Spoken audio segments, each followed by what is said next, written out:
Bonjour à tous, merci d'être présents pour cette table ronde sur l'impact du changement climatique sur la filière éolienne. Comme on le sait, les projets d'énergie renouvelable se développent très rapidement et surtout dans l'objectif de décarbonation et de réduction des émissions de gaz à effet de serre. Donc, on a besoin d'un développement massif de ces projets renouvelables, notamment dans le cadre de l'annonce du gouvernement de nouveaux appels d'offres à hauteur de 10 gigawatts pour relancer la filière. Pourtant, on sait que ces infrastructures, elles fonctionnent sur un horizon de temps de 20 à 30 ans et elles sont toujours dimensionnées, voire financées et assurées sur la base de données historiques. Donc on peut se poser plusieurs questions, notamment sur l'évolution de la ressource en vent, comme ça l'a illustré, mais aussi sur les événements extrêmes. Et on peut aussi se poser des questions un peu plus opérationnelles, et c'est à cette occasion qu'on organise la table ronde. Et j'ai le plaisir de vous présenter Solène Darieux, qui est directrice clientèle chez Filet et Allard, un courtier en assurance spécialisé dans les énergies renouvelables. J'appelle également Marion Ledeuf, qui est responsable du bureau d'études et conseil chez Natural Power. Et enfin, Julien Comarieux, qui est directeur général adjoint chez Air Green Invest et en charge de l'impact.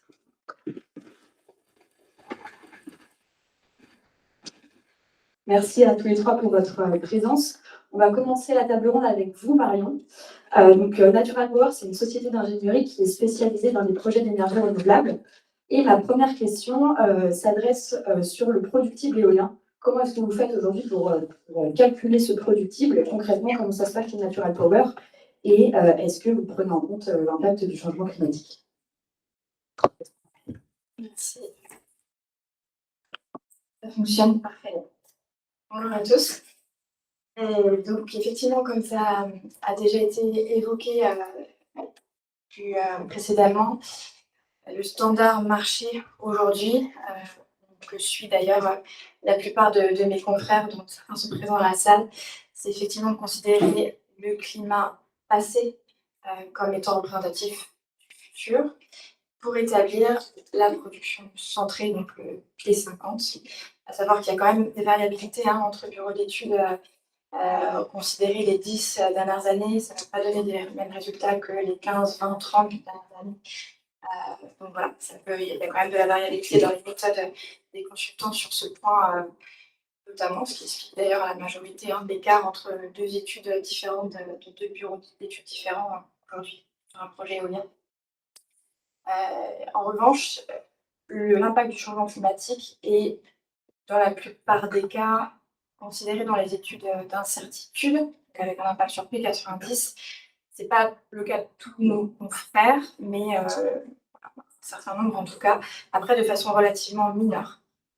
C'est généralement combiné au final, sans rentrer trop dans le détail, mais dans l'incertitude sur la variabilité du vent d'une année à l'autre, qui elle est établie sur la base de l'historique. Donc, à préciser que cet impact-là, au final, reflète l'impact sur la moyenne de la vitesse de vent sur l'année, et donc est relativement mineur, et donc n'englobe pas les écarts qui ont été présentés ici, et ne prennent pas en compte l'ensemble des impacts auxquels on peut s'attendre. On en parlait de l'évolution de la densité d'air, de l'évolution de la forme de la distribution de vent. Donc, on s'attend quand même à une augmentation de la variabilité du vent, donc plus d'événements extrêmes à la hausse ou à la baisse. Évidemment, peut avoir un impact assez significatif sur le revenu du parc. Voilà. En tout cas, les standards marchés actuellement sont les suivants. Merci. Et vous, Julien, en tant qu'investisseur spécialisé dans les énergies renouvelables, quel risque est-ce que vous prenez en compte quand vous prenez une décision d'investissement dans un projet? Alors, peut-être juste quelques mots sur la Green Invest. Donc, nous, on est une société de gestion qui gère 3 milliards d'euros dans la transition énergétique, dans des infrastructures, principalement énergie renouvelable. Ça va être aussi des banques de recharge, véhicules électriques, beaucoup de batteries aussi aujourd'hui. Donc, sur notre portefeuille de projets, on a financé presque 5000 projets en Europe et à titre international. On est quand même centré sur l'Europe, même si on est enfant en Afrique et qu'on a quelques actifs aussi, par exemple au Brésil. Voilà, donc nous, bien sûr, quand on investit, le sujet du productible, c'est un sujet important. Dans la phase de screening des opportunités, en fait, que ce soit, soit on investit dans un groupe de projet, un projet ou dans un groupe de projet, on peut aussi bien sûr investir au niveau d'un développeur, d'un APP. Donc, dans tous les cas, en fait, on va étudier en fait, les études qui ont été réalisées sur les productibles. C'est un sujet qui est fondamental. Je pense que quand on est en dette, on va parce qu'on fait du private debt et du private equity sur ce type de projet. Quand on est en dette, on va plutôt viser un P90. Quand on est en equity, on va viser un P75 dans l'éolien, plutôt un P50 dans le solaire, en général, pour notre central case. Déjà, il y a un petit disclaimer. Je ne cache pas que le sujet numéro 1 pour nous, en fait, c'est pas tellement une question de productible, c'est un sujet de prix capturé. Le capture price, c'est quelque chose qui est fondamental. Mais le productible est bien sûr important. Donc, nous, on est une équipe technique en interne. C'est peut-être une de nos spécificités. On est quand même des purs spécialistes du secteur. On est en forme d'infrastructure, mais on n'a toujours fait que de la transition énergétique. Donc, on a monté une équipe technique très senior qui décortique en fait les études productibles et qui fait des contrôles là-dessus, des contrôles de cohérence. Hein. En fait, par exemple, on est 90 sur un P50. Est-ce qu'il y a un écart très important? Voilà. Ils ont en fait toute une batterie d'indicateurs à vérifier. Et en fait, c'est quelque chose qu'on va regarder en détail. Donc voilà, après, là, on parlait d'éolien, mais c'est vrai que historiquement, enfin, peut-être qu'après, on pourrait faire un focus là-dessus sur ce qu'on a observé, mais ce qui est sûr, c'est que dans les différents projets dans lesquels on a investi, que ce soit solaire, éolien, biogaz, batterie, batterie un petit peu moins aujourd'hui, c'est plus récent, mais on a quand même observé des problèmes de productibles, et on a quand même observé surtout des taux de non-disponibilité du fait d'incidents climatiques. Donc, c'est un sujet qu'on regarde en particulier. Très bien, merci Julien. Et vous, Solène, comment est-ce que vous assurez un projet et quels sont les risques climatiques que vous regardez, si vous en regardez? Donc, bonjour à tous. Effectivement, je travaille chez Filialar. Nous sommes courtiers en assurance avec des équipes spécialisées en énergie renouvelable. Et nous avons pour activité quotidienne, je dirais, d'assurer des parcs éoliens, mais également des centrales solaires, que ce soit en France ou à l'international. Dans la classification des risques climatiques qui sont couverts par l'assurance, on va avoir des risques aigus, que sont les tempêtes, les inondations, la grêle, les feux de forêt également, ou des risques chroniques qui sont liés à l'évolution dans le temps. Donc, ça peut être l'évolution du vent, ça peut être la sécheresse qui peut affecter les fondations. Et les assureurs prennent en compte aussi l'ensemble des effets indirects, que ce soit sur la chaîne d'approvisionnement ou sur l'exploitation. Puisque lorsqu'il y a un bris, une casse suite à un événement climatique, ce sont finalement les assureurs dommages qui vont intervenir pour indemniser les pertes de revenus consécutives aux dommages physiques. Merci. Et pour parler donc des impacts concrets, est-ce que vous voyez une augmentation de la sinistralité dans vos projets éoliens? Parce qu'on sait qu'il y a des événements climatiques qui peuvent impacter les éoliennes, mais on sait qu'il y en a d'autres qui vont diminuer, notamment le gel des pales. Est-ce qu'on peut donc observer une augmentation, peut-être une diminution de la sinistralité? Alors, il y a effectivement une combinaison des effets qu'on peut observer. Il y a le changement climatique qui va plutôt dans le sens d'une hausse des risques climatiques. On a une multiplication des actifs assurés et on a des modifications technologiques avec des turbines qui sont plus endurantes, mais aussi plus sensibles. Globalement, on observe pas une augmentation de la sinistralité en termes de fréquence. En revanche, concernant les risques climatiques, il y a véritablement une hausse de la volatilité et une hausse de l'intensité. Donc, pour dire simplement, les sinistres, en particulier concernant l'éolien, sont peu nombreux, mais en revanche, peu chers. D'accord, très bien. Et vous, Julien, est-ce que vous avez observé une baisse du productible à l'échelle de votre portefeuille? Alors, si vous demandez au directeur de l'investissement equity, sa longue expérience sur le sujet, il va vous dire que chez Argen Invest, il va vous dire qu'il a très rarement vu des actifs éoliens surperformer les productibles. On n'arrive quasiment jamais. Historiquement, en fait, c'est plutôt la sous-performance. On vient de vendre un actif de 40 MW éolien dans les Pouilles en Italie avec moins 16% de productibles face à l'étude. La question, c'est est-ce que l'étude était mal faite? Est-ce que c'est le fait de réchauffement climatique? Est-ce que, très honnêtement, on n'a pas vraiment la réponse à cette question? Il y a sûrement un petit peu de tout dans la réponse, mais on ne sait pas dans quelle proportion exactement, pour être très honnête aujourd'hui. Après, voilà, ça c'est en fait. Euh, on parlait du Brésil dans votre étude, vous avez marqué que le Brésil est en augmentation. C'est un sujet intéressant parce que nous, on a pas mal d'actifs au Brésil via des acteurs dans lesquels on a investi. Et en fait, au Brésil, il y a le phénomène de la Niña, et parfois, pendant 2 ans, en fait, il y a une baisse de productible très forte. Il y a une variabilité plus importante. Et le problème, c'est que nous, en tant que financeurs, c'est vrai que ça ne donne pas confiance aux financeurs de long terme, aux banques, pour aller investir dans ce type de projet. Donc, c'est pas forcément facile, en fait, d'avoir une variabilité telle sur ce type d'actifs. Voilà. Après, c'est vrai que l'équipe d'investissement a souvent une vision très annuelle de ses productibles. Quand j'en parle aussi, on vient de voir en disant, ah, regarde, en Pologne, on a des actifs qui ont fait moins 20% en 2025. Là, c'est une très mauvaise année en Europe. Il y a certains endroits en Pologne où, en fait, les productifs sont très mauvais. Et en fait, ça dure 1, 2 ans. Et puis les années précédentes, c'était bien meilleur. Donc, en fait, il y a une variabilité qui est pas évidente à modéliser. Après, si on prend les événements climatiques extrêmes, nous, on n'a pas trop observé, par contre, en éolien, de sujets qui viennent bloquer un parc.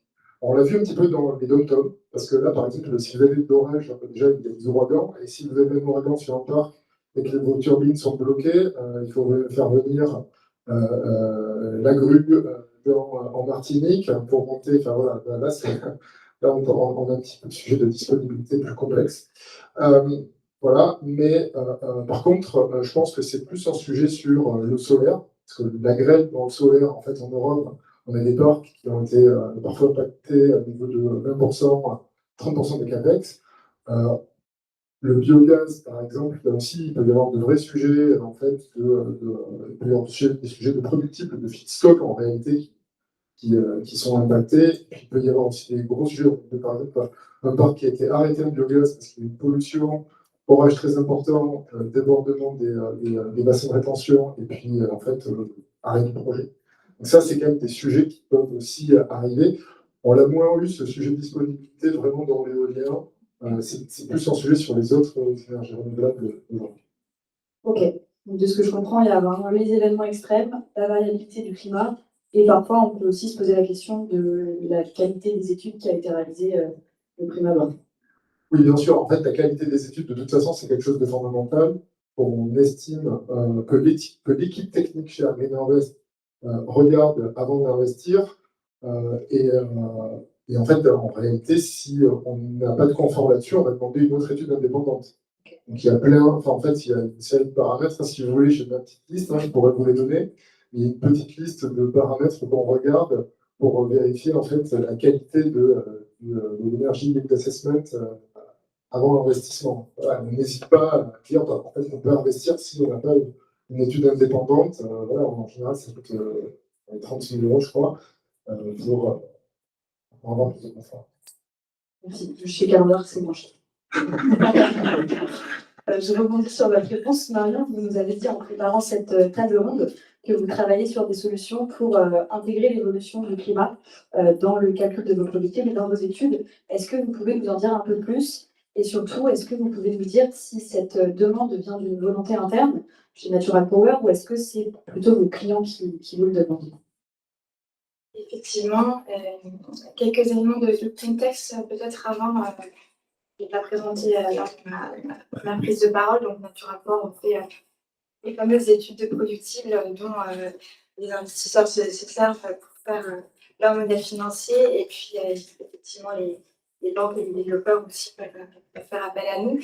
Et je réagis juste avant de répondre à votre question, à ce que vient de dire Julien. Effectivement, ça arrive relativement souvent que nos clients s'affolent un petit peu après une année de faible vent en disant c'est le changement climatique, ça va être comme ça pendant les 10 prochaines années.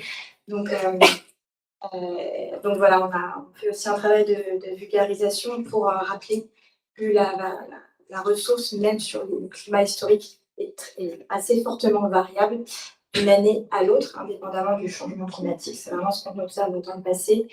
Il y a aussi tout plein de choses, plein de facteurs qui peuvent expliquer un écart à la prédiction pré-construction avant de parler de changement climatique. Des facteurs qu'on peut prédire avec des méthodes plus précises que ce qui existe aujourd'hui, qui font l'objet de sujets R&D. Je citerai notamment les CH, qui est un gros point, mais également pas que. L'évolution des bridages, l'évolution des parcs voisins aussi qui se construisent, donc la cannibalisation au final, qui ont un impact sur la production qui est souvent difficile à prendre en compte en fait, parce que ces contraintes-là ne sont pas connues au moment du financement. Donc là, on a développé de notre côté une expertise assez poussée pour réconcilier les écarts et distinguer qu'est-ce qui est dû de mauvaises méthodes pré-construction, qu'est-ce qui est dû de conditions techniques, de contraintes techniques qui n'étaient pas connues lors du financement, et qu'est-ce qui est dû vraiment d'un problème de ressources, de pertes plus importantes reliées au fait que les conditions climatiques passées ne sont pas représentatives du futur. Donc, pour revenir à votre question, chez Naturaport, évidemment, on s'interroge et on se remet en question aussi sur ce gros postulat de départ qui est que les 20-25 dernières années sont représentatives du futur.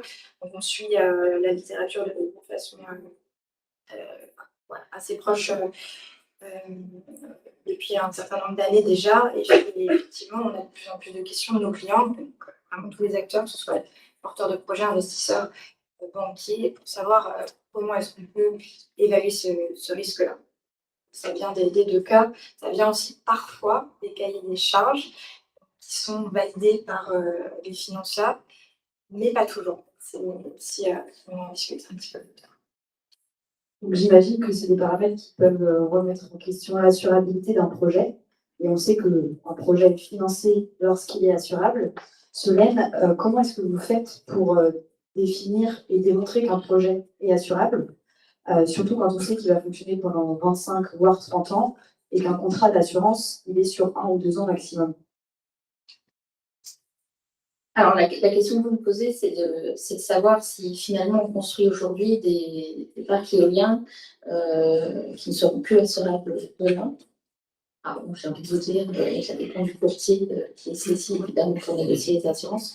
Mais plus sérieusement, c'est une véritable question et probablement que oui, dans certains cas, certains projets ne seront plus assurables parce que finalement le climat évolue plus vite que les cycles d'investissement et on constate qu'il y a un écart entre la trajectoire de risque et la durée de vie du projet. Donc, c'est, à vrai dire, le risque d'inassurabilité est vu par les assureurs comme extrêmement important. Dans la cartographie prédictive 2006 de France Assureur, l'inassurabilité est aujourd'hui l'enjeu majeur de long terme pour le secteur aux côtés du risque climatique. Et quand vous assurez un projet, vous regardez s'il est assurable sur toute sa durée de vie ou simplement sur la durée de vie du contrat? Non, alors en fait, il y a des engagements de financement qui sont pris par les porteurs de projets vis-à-vis des prêteurs, avec des engagements de couverture d'assurance qui sont des standards marchés et qui sont le reflet de l'historique que nous avons jusqu'à présent. La réalité, c'est qu'on n'est pas capable, en fait, aujourd'hui, d'anticiper quel sera l'état du marché de l'assurance dans 10 ans, dans 20 ans. On observe des tensions. Le secteur est aujourd'hui sous tension parce que la sinistralité en termes de risque climatique a très fortement augmenté. pour vous donner peut-être quelques chiffres qui sont parlants de manière globale, les sinistres indemnisés par les assureurs liés à des catastrophes naturelles en 1980, c'était de l'ordre de 8 milliards d'euros. Aujourd'hui, on est plus sur l'ordre de 100 milliards d'euros par an, et ça fait 6 années consécutives que ce chiffre de 100 milliards est dépassé. Surtout, la réalité des sinistres indemnisés est supérieure de 18% par rapport au prévisionnel qui avait été fait par les assureurs. Et France Assureur estime que sur les 30 prochaines années, le nombre de sinistres indemnisés devrait doubler par rapport au montant indemnisé des 30 dernières années. Donc, clairement, aujourd'hui, on n'est plus sur un effet noir, un état ponctuel de marché. On est vraiment sur une nouvelle normalité et les risques climatiques et l'anticipation des projections sur le futur sont prises en compte par les assureurs dorénavant dans leur tarification et dans leur modèle. Et tous les régulateurs dans chaque pays incitent vivement les assureurs à intégrer l'évolution des risques climatiques dans leur modèle pour qu'ils restent résilients face à l'évolution. Merci. Je rebondis avec vous, Julien. Donc vous êtes en charge des sujets impact ESG et réglementation chez Agriinvest, entre autres. Est-ce que vous avez des nouvelles réglementations qui poussent les investisseurs et donc Agriinvest à renforcer la prise en compte de l'impact du changement climatique dans vos décisions? Et comment est-ce que vous intégrez la prise en compte de ces réglementations dans vos processus? Alors, aujourd'hui, en fait, lever d'argent dans le secteur, ça reste plus difficile, mais ça reste plus difficile de lever d'argent tout court en réalité. Donc, on est quand même en fait finalement dans un secteur qui reste encore protégé et on peut encore lever de l'argent, même si c'est beaucoup plus difficile qu'avant. Contrairement, c'est un peu contre-intuitif, mais par rapport à ce qui se passe, mais en fait aujourd'hui, nous on observe en fait une course à toujours plus d'impact et de ESG, même si en fait on pourrait croire que c'est l'inverse à ce qui se passe aux États-Unis dans le monde. En réalité, non. Pour lever des fonds, notamment avec des investisseurs qui sont encore institutionnels, puisque nous, en fait, nos investisseurs sont avant tout institutionnels, qui ont de l'argent à investir, notamment dans le nord de l'Europe. Il faut être toujours plus impact et léger. Donc, on s'est engagé à respecter des réglementations, notamment la taxonomie européenne. Par exemple, dans notre dernier fonds equity, on a levé 900 millions d'euros et en fait, le fonds devrait être aligné à 80% de la taxonomie européenne. C'est un engagement. Donc, pour être aligné à la taxonomie européenne, l'éolien, c'est une technologie, c'est une activité économique éligible. Et il faut aussi respecter des critères techniques. Et dans ces critères techniques, il y a l'adaptation au changement climatique. Donc, c'est mettre en œuvre toutes les mesures pour en fait protéger les actifs en fonction des scénarios climatiques et notamment défavorables. Donc, c'est quelque chose qu'on met en place. C'est déjà quelque chose qu'on met en place lors des comités d'investissement. On valide ces éléments-là, on négocie dans les pactes d'actionnaires en fait d'être en ligne avec la taxonomie et ces éléments techniques. Et ensuite, on travaille avec les développeurs, les APP, pour en fait déployer tous ces process, et notamment sur l'adaptation au changement climatique. Alors, quand les actifs sont construits, notamment éoliens, finalement, c'est difficile de modifier structurellement les choses. Après, on a peut-être plus de capacité d'action sur le pipe de développement futur, le pipe de développement et les projets qui vont arriver dans le futur. Donc voilà. Souvent aussi, en fait, notre vision est confortée par d'autres financeurs. C'est-à-dire que par exemple, nous, si on est en equity, on peut avoir des financeurs en dette qui ont la même approche que nous, parfois des fonds d'ailleurs, qui ont la même approche que nous et qui poussent aussi les développeurs à mettre en place tous ces process. Ou alors, ça peut être aussi non, pas forcément des privés, mais des banques de développement comme IBRD ou la Banque européenne d'investissement, qui peuvent aussi pousser pour mettre en place tous ces process et ces meilleures pratiques. Ok. Nous, chez Calendar, quand on discute avec des industriels ou des gestionnaires de grandes infrastructures, on a aussi remarqué qu'il y a ce phénomène de cochage de cases où la réglementation nous oblige à cocher des cases avec de la donnée qui n'est pas forcément exploitable d'un point de vue opérationnel du côté développeur. Est-ce que vous avez vu ce parallèle-là dans vos métiers? Alors, oui, en effet, votre sens, c'est pas toujours simple d'avoir, si on parle vraiment des risques climatiques, de l'adaptation au changement climatique, c'est pas forcément tout simple d'avoir de la donnée précise. Nous, on a utilisé plusieurs outils, hein, pour être très honnête. On a utilisé EcoAct, qui est maintenant chez Schneider Electric, avant c'est Atos, c'est Schneider. On change de nom, je crois, de l'outil. On utilise aussi Altitude, AXA Climate.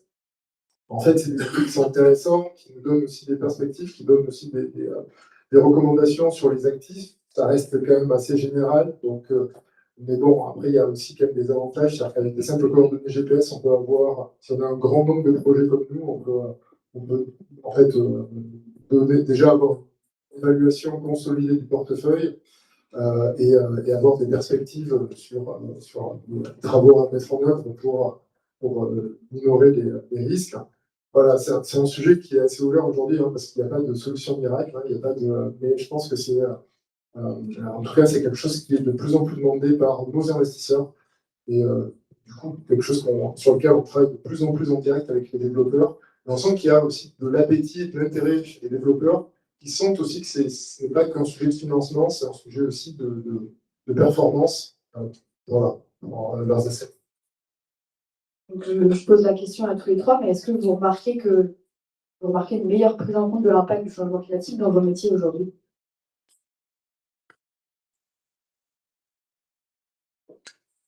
Commence. Donc, oui et non, déjà. Donc, oui, parce que effectivement, la littérature est florissante sur le sujet, parce qu'on sent que y a de plus en plus de questions de la part de tous les acteurs de la filière, et que parfois, effectivement, c'est pris en compte dans le cahier des charges. Non, parce qu'au final, souvent, la phrase c'est pris en compte dans les incertitudes, même si c'est de façon mineure, même si c'est que sur la partie ressources de vent moyen, suffit pour cocher la case.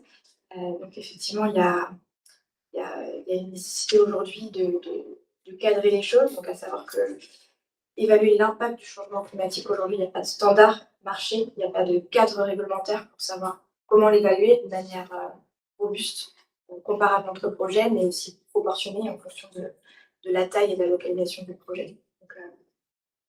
Donc voilà, après, le fait que de plus en plus de prestataires de services d'entreprise comme Calendar développent ce type de solution va évidemment dans le bon sens.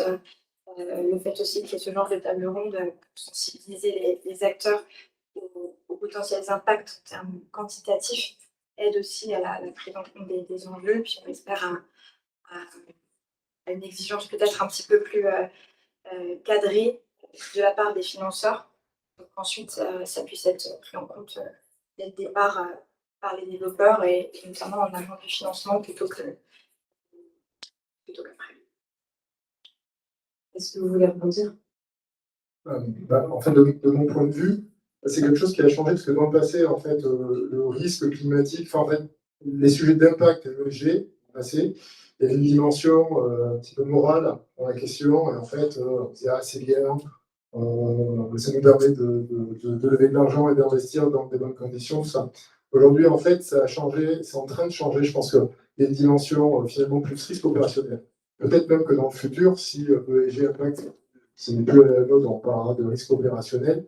Et le risque climatique, en fait, fait partie, c'est une composante très forte de ce risque opérationnel long terme qu'il faut maîtriser, mais comme le risque social. Hein, parce qu'en fait, finalement, si on construit un parc dans de mauvaises conditions et que en fait, les populations locales ça les dérange, forcément, ça va poser plein de problèmes. Donc, c'est un risque opérationnel long terme. Et si on veut investir dans des projets qui ont de la valeur demain, en fait, il faut forcément regarder ce sujet en détail et avoir des process bien détaillés sur ce sujet. Merci. Solène, j'avais une autre question pour vous. Alors, on sait que l'assurance, elle est parfois perçue comme un obstacle à l'adaptation, parce que le coût de l'adaptation est porté par les industriels, par les développeurs de projets, alors que le coût des dommages éventuels est porté par l'assureur, ce qui ne pousse pas forcément ces industriels à s'adapter. Est-ce que vous voyez ce phénomène dans le secteur éolien? Et est-ce que vous avez, enfin, quelle est votre vision sur comment rendre l'assurance peut-être plus positive dans ce cadre-là? Alors, c'est vrai que c'est un risque qui existe parce qu'effectivement, celui qui supporte le coût n'est pas celui qui investit dans la prévention. Mais en réalité, aujourd'hui, je pense qu'on est plus sur un risque théorique parce que du fait des tensions voilà, en termes de sinistralité,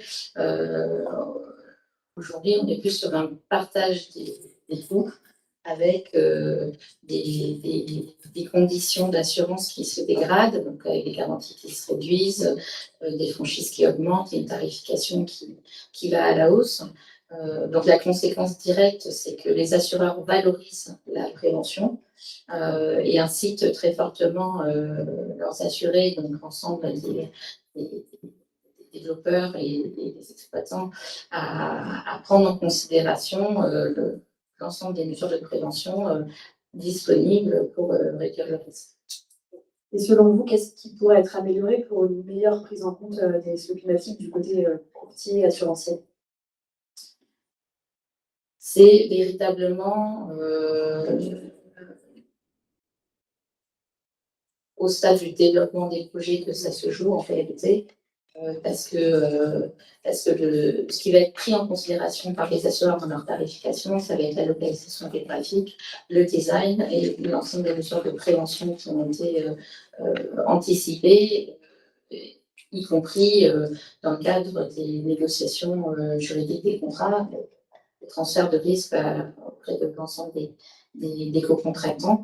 Mais effectivement, plus l'évolution des risques climatiques aura été anticipée par les développeurs au stade amont en phase de développement, meilleur sera l'impact financier pour le futur.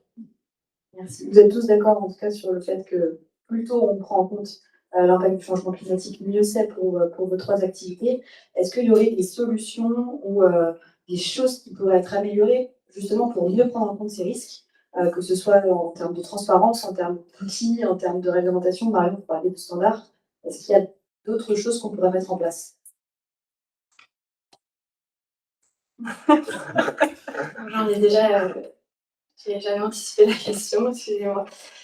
Donc effectivement, vulgarisation, mise en place de standards et peut-être un travail d'accompagnement aussi, peut-être en amont avec les financeurs, que ce soit banques ou investisseurs, pour au-delà d'une simple case à cocher, prise en compte ou non de l'impact du changement climatique dans les productibles, quelque chose qui soit un petit peu plus détaillé, peut-être fonction de la taille des projets, la localisation des projets, des enjeux aussi que l'on peut connaître selon la typologie de projet.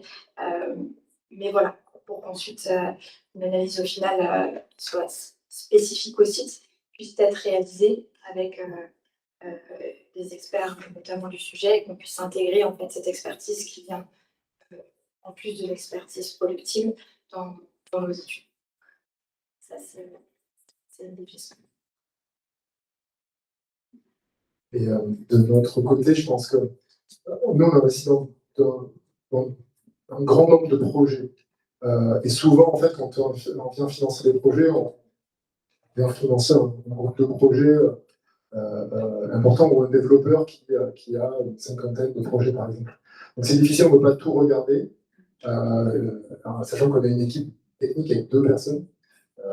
Même s'ils sont d'une bonne volonté, on ne peut pas tout regarder. Mais en fait, du coup, ce qui est intéressant, c'est qu'avec l'intelligence artificielle aujourd'hui, on va pouvoir challenger beaucoup plus facilement un grand nombre d'études en même temps, tout passer à la moulinette, sortir tous nos critères, et en fait, beaucoup plus facilement checker sur pièce, au moins, en fait, la qualité des études et la cohérence des études entre elles. Après, ça n'empêche pas qu'il faut toujours aller sur place, sur un échantillon de projet, faire les contrôles, venir avec les drones, etc., tout ça. Mais en fait, ça peut, en tout cas, via l'IA aujourd'hui, je pense qu'on va gagner beaucoup de temps à aller retravailler sur ces études et peut-être plus challenger en fait toutes les hypothèses, alors que jusqu'à il n'y a pas longtemps, en fait, finalement, c'était quand même assez difficile, ça demandait beaucoup de temps. Voilà, je pense qu'avec des personnes très expertes et des outils aujourd'hui qu'on déploie en interne, en fait, on peut gagner quand même beaucoup de temps là-dessus et être beaucoup plus pertinent. Et vous n'avez pas peur de l'effet boîte noire avec l'IA justement, où pour tracer la donnée, c'est peut-être un peu plus difficile, et encore plus quand on parle de climatologie avec une méthodologie bien définie, etc. Enfin, nous, en tout cas, chez Canada, on s'est posé la question plusieurs fois de est-ce qu'on intègre l'IA et comment est-ce qu'on l'intègre pour éviter à tout prix cet effet boîte noire.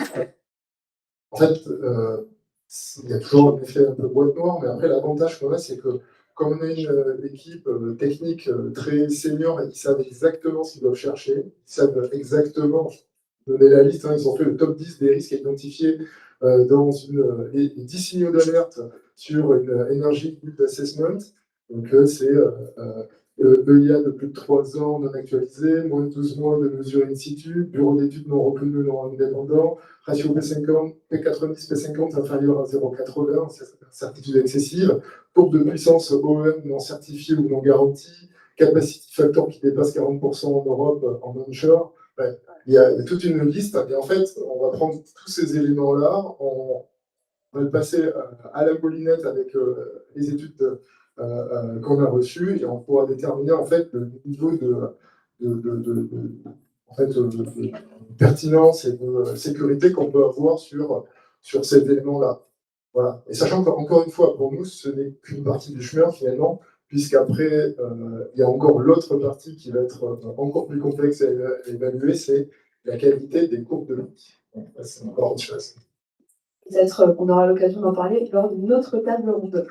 Je vous invite maintenant à répondre aux questions du public s'il y en a, et j'en profite pour vous remercier une nouvelle fois pour votre participation.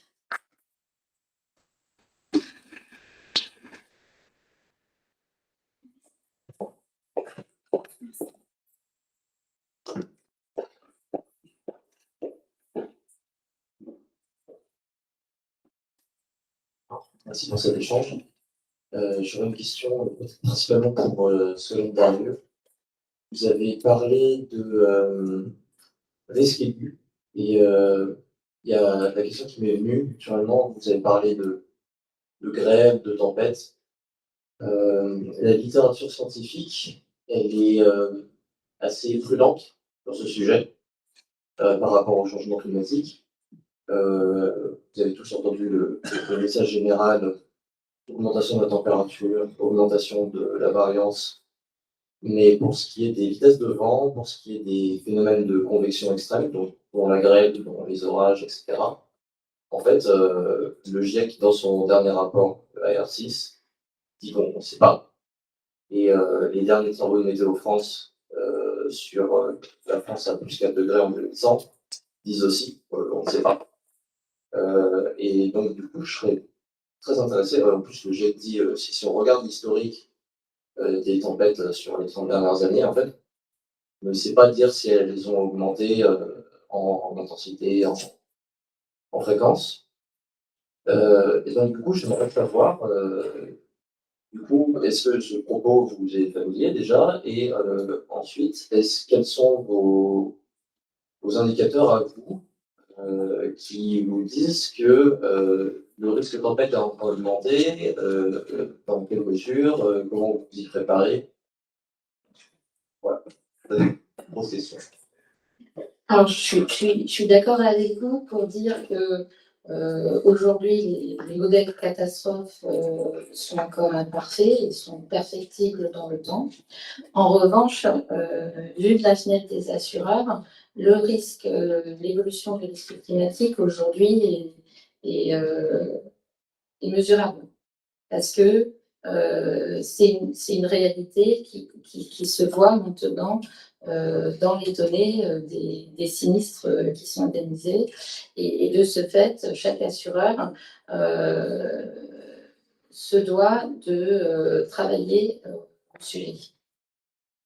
Maintenant, on va avoir une inégalité de traitement de la donnée d'un assureur à un autre et des sources qui sont perfectibles.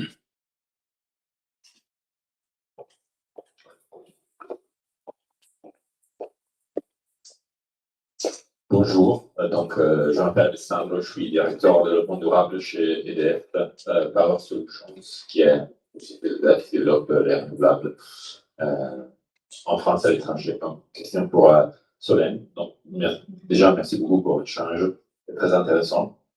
Vous avez mentionné le sujet de la non-assurabilité. On a vu aux États-Unis déjà ce sujet devient très concret avec des zones qui, pour nos projets, ne sont plus assurables. Donc, des zones, notamment pour le solaire, plus développées, disons, dans les conditions actuelles. Est-ce que ça existe? Vous avez vu ça en France ou en Europe, ou vous voyez ça arriver prochainement? Donc, des zones où vous ne pouvez pas assurer ou garantir l'assurabilité des projets. Merci. Alors, on peut constater en dehors des énergies renouvelables, c'est effectivement aujourd'hui des zones qui ne sont plus assurables. Par exemple, en Californie, avant les incendies de la Palissade, il y avait déjà 100 000 Californiens qui ne pouvaient plus s'assurer parce qu'il y avait eu 8 événements d'incendie dans les années précédentes. Même en France, on a pu entendre que certaines collectivités territoriales n'arrivaient plus à s'assurer parce qu'il y avait eu trop d'événements sur leur zone géographique. Donc, c'est une réalité. Concernant les énergies renouvelables, il y a des zones avec des fortes tensions, en particulier dans les Caraïbes et aux États-Unis. Ça va concerner peut-être un peu plus le solaire, mais effectivement, au Texas, ça devient compliqué. Et donc, doivent être réalisées de manière systématique des études de sinistre maximum possible, parce que les assureurs ne vont plus assurer l'intégralité du CAPEX, mais un montant réduit avec des sous-limites qui doit quand même pouvoir indemniser le sinistre maximum en fonction de différents scénarios à calculer. Ce que j'ai pu observer, par exemple, sur des projets que nous avons en portefeuille dans les Caraïbes, c'est que les assureurs, les offres qu'on recevait n'étaient plus conformes aux engagements de financement qui avaient été pris à l'égard des prêteurs au démarrage, et on est allé chercher des solutions alternatives par des offres paramétriques, par exemple, qui sont des assurances qui vont indemniser en fonction d'un seuil climatique. Donc, voilà, la force du vent, ça va être un seuil qui va être prévu contractuellement pour un actif précis en fonction d'une localisation et des paramètres qui vont être calculés pour cet actif-là. Mais on est sur des solutions onéreuses. Voilà. Et effectivement, on observe aussi sur ces actifs difficiles à assurer que le nombre d'assureurs à aligner sur un projet augmente. C'est-à-dire que même pour un projet de 150 MW,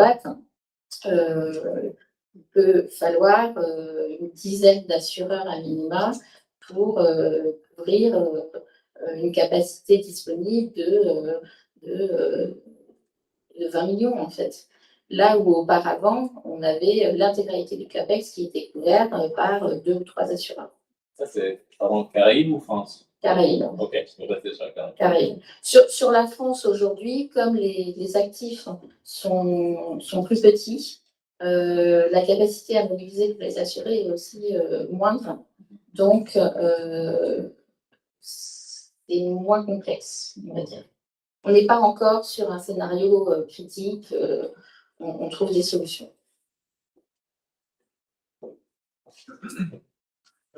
Question. Bonjour, Montebois, référent d'adaptation chez SIA Partners.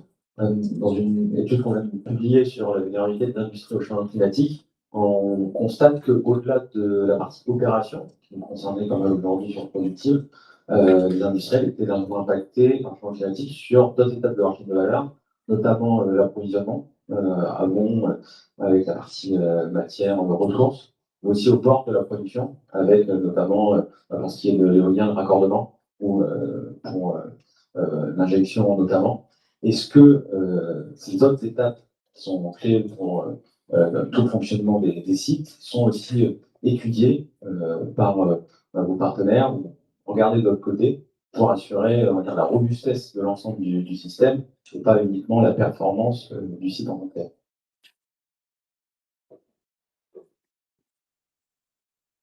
Alors, je vais peut-être commencer par répondre. Alors, ça dépend évidemment du type d'actif qu'on finance. Si on est sur de l'éolien, c'est quand même assez souverain, puisque en fait, je pense que en ordre de grandeur, je pense que l'éolien en Europe, c'est 20% de CAPEX qui viennent de l'extérieur de l'Europe et 80% de CAPEX qui sont européens. Voilà, entre si les turbines, si on prend alors les fabricants chinois poussent en Europe, nous on l'a observé, mais en fait, en général, les Européens sont quand même très présents. Donc, il y a quand même moins de risques là-dessus. Et puis, ça dépend du type d'éolienne, entraînement direct avec des terres rares, il y en a quand même beaucoup moins. Donc voilà, sur le solaire et sur les batteries, là c'est une autre histoire. Donc le solaire, déjà c'est un cran supérieur, les modules sont tous faits en Chine. Après il y a quand même pas mal de CAPEX qui sont captés au niveau européen, hein, donc tous les câbles, tout ça. Il y a aussi une nouvelle réglementation sur les onduleurs qui vient en fait en cours de discussion, je ne sais pas où ça en est exactement, mais la Banque européenne d'investissement et l'IRD ne veulent plus financer des onduleurs chinois qui peuvent être coupés à distance. Voilà. Donc ça, c'est des évolutions là-dessus. Et sur les batteries, je pense que là, c'est encore notre niveau. Alors, sachant qu'aujourd'hui, en fait, maintenant, les gros projets solaires sont toujours couplés à des batteries en Europe. C'est ce qu'on finance aujourd'hui. Et donc, les batteries, ça reste un sujet, sachant qu'on est toujours très lié aux fabricants des batteries. Donc, c'est un vrai sujet.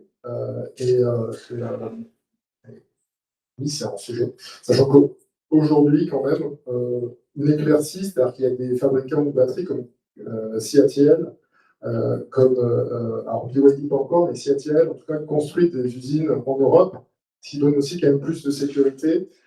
On est aussi sur des batteries qui sont passées maintenant à LFP. Les premières batteries étaient NMC, donc il y avait du nickel, du cobalt à l'intérieur. Maintenant, on est sur des batteries LFP, donc c'est peut-être moins technique en termes de métaux d'approvisionnement. Il y a toujours le lithium, et le lithium, il y en a en Europe. Maintenant, il y a des projets pour récupérer du lithium en Europe. Tout ça, donc on est bien sûr dans un risque. Il y a un risque géopolitique très fort aujourd'hui sur ces actifs. D'ailleurs, les développeurs qui construisent des parcs importants sont en fait, il y a un sujet de négociation directement avec ces gros fabricants, ces gros manufactureurs chinois pour en fait bien se positionner, capter cette ressource. Voilà, donc c'est un sujet bien sûr qui est regardé. Hein. En fait, on ne peut pas faire l'impasse et on sait très bien qu'à tout moment, il peut y avoir des ruptures d'approvisionnement pour des raisons X ou Y. Voilà, on essaie de monitorer ce risque de notre point de vue, on l'a bien en tête. Ça fait partie aussi de la prime de risque qui sont pricés dans les projets.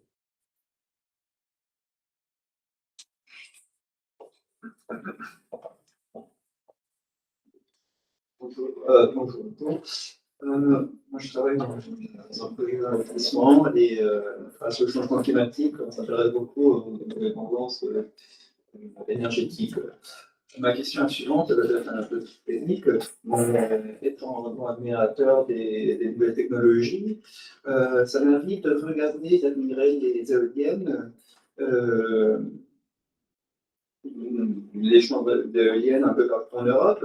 Et de temps en temps, même avec du vent, je vois que quelques-unes elles sont éteintes. Éteintes, ou elles sont en panne, ou elles sont.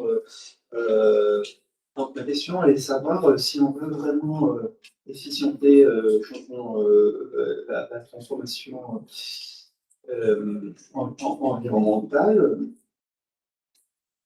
comment ça se fait que quelques éoliennes sont en fonctionnement, sachant qu'il y a beaucoup de temps?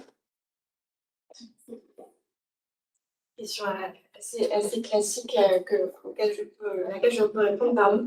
Il y a tout plein de raisons pour lesquelles qui peuvent expliquer du coup qu'une éolienne ne tourne pas alors que les voisines tournent. On en croise par-dessus la fenêtre en voiture sur l'autoroute, typiquement.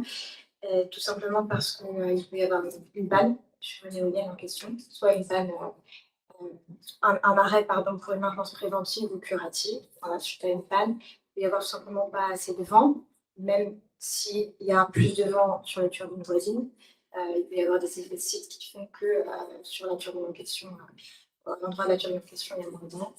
Il peut y avoir aussi des arrêts de type contrainte environnementale, que ce soit en raison du bruit, en raison de protéger la vie faune, les cooptères, les souris, etc. Donc, il y a un certain nombre de contraintes techniques qui expliquent qu'une éolienne puisse être à l'arrêt, alors qu'on s'attendrait à ce qu'elle tourne. Voilà. On peut en discuter avec plaisir.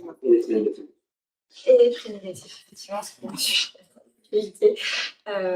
Effectivement, on parlait du prix capturé tout à l'heure. Donc, effectivement, lorsque la consommation n'est pas assez importante, il y a un surplus de production sur le réseau. Les parcs éoliens solaires peuvent être amenés à s'arrêter. Voilà.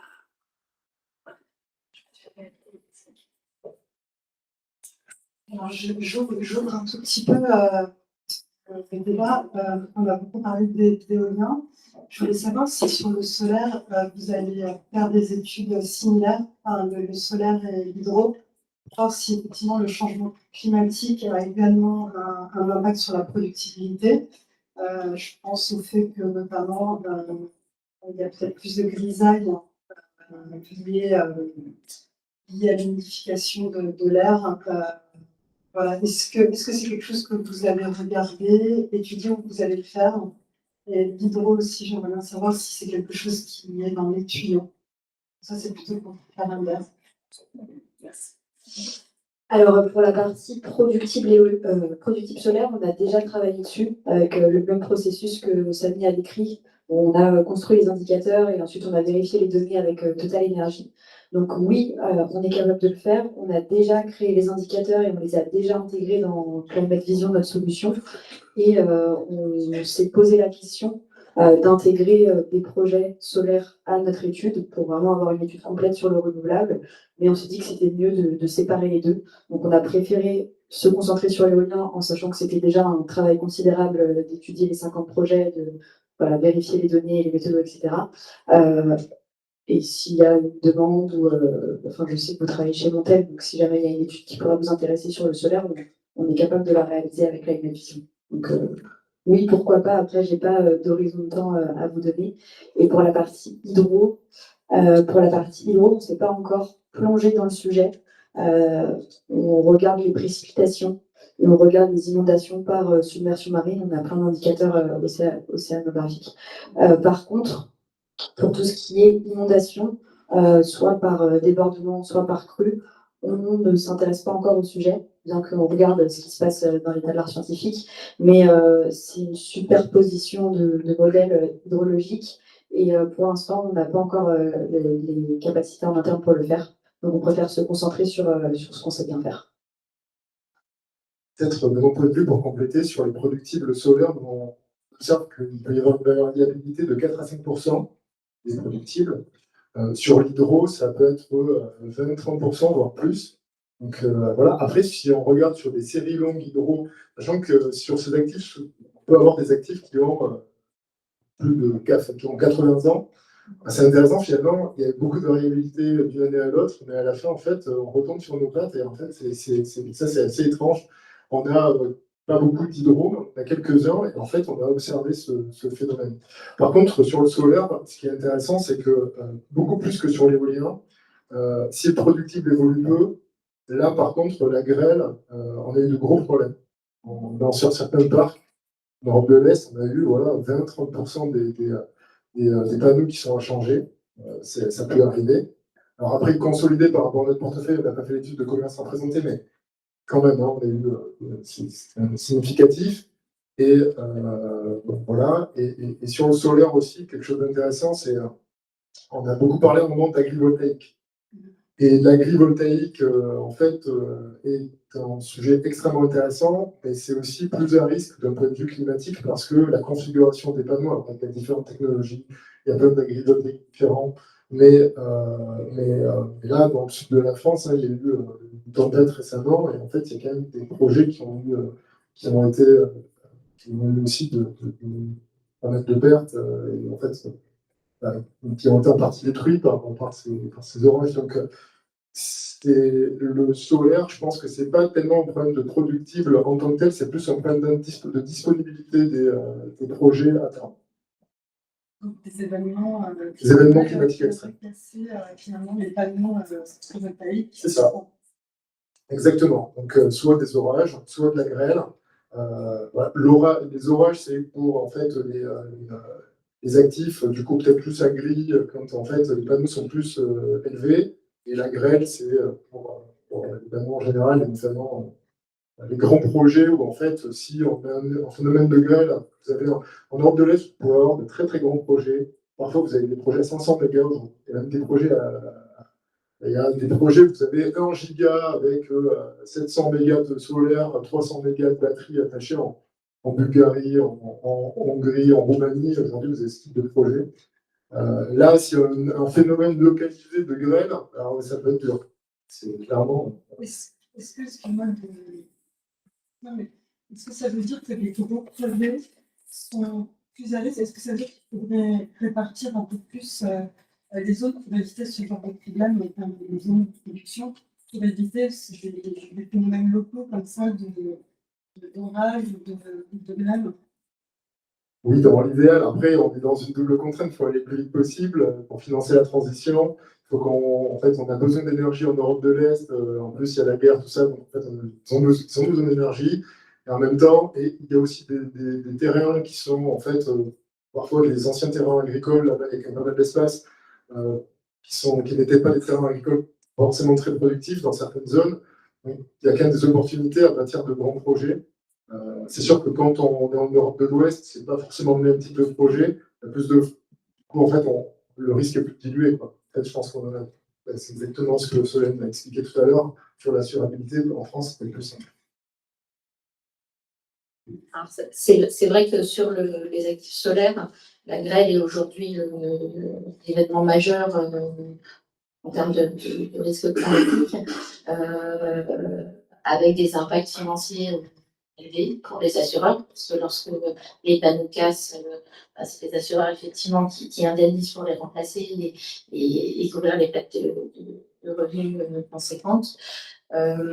Aujourd'hui, à l'échelle d'un porteur de projet, effectivement, il y a une opportunité à diversifier les risques, et notamment les risques géographiques.